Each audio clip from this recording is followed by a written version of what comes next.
करीब करीब 24 लाख के आसपास माँ बाप जो हैं कर्जे में डूबने वाले हैं इन सर्दियों में। अब आप कहोगे ऐसा क्यों, मैं ऐसे क्यों बोल रहा हूँ? क्योंकि बेटा एक आंकड़ा ये कह रहा है कि इस साल इस सर्दियों में जो सालग है ना शादियों का, उसमें भारत में 48 लाख शादियां हो रही हैं। तो 48 लाख में 24 लाख लड़कियां होंगी और 24 लाख लड़के होंगे, ये बात तो जेन्युइन है। अब 24 लाख लड़के तो बर्बाद होने जा ही रहे हैं, वो तो छोड़ दो, मैं उनकी बात नहीं कर रहा। लेकिन आपको पता है जो 24 लाख लड़कियों की शादी हो रही है उनमें बहुत सारे माँ बाप तो करोड़पति होंगे, उनकी भी बात नहीं कर रहा।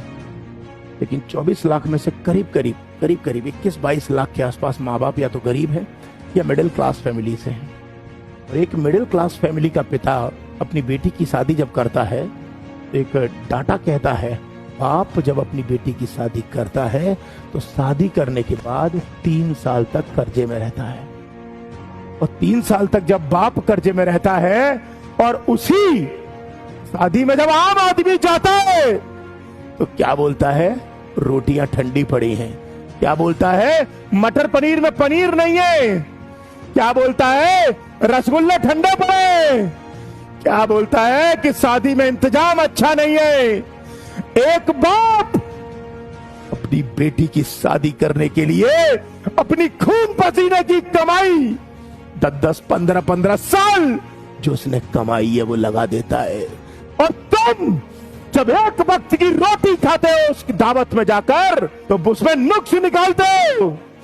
जब आपके घर में बेटी होगी और तुम मिडिल क्लास फैमिली या किसी गरीब क्लास परिवार से होगे, भगवान न करे हो, तब पता चलेगा ये बाप अपनी बेटी की शादी कैसे करता है। ये वादा कर रहा हूं मेरे दोस्तों, कभी भी किसी शादी में जाना तो भले ही किसी शादी में खाने में नमक कम हो, रोटियां ठंडी पड़ी हो, सब्जी कैसी भी हो, एक ही बात बोलना, मजा आ गया खाने में। सच बोल रहा हूं, यही बोलना, मजा आ गया खाने में। क्यों?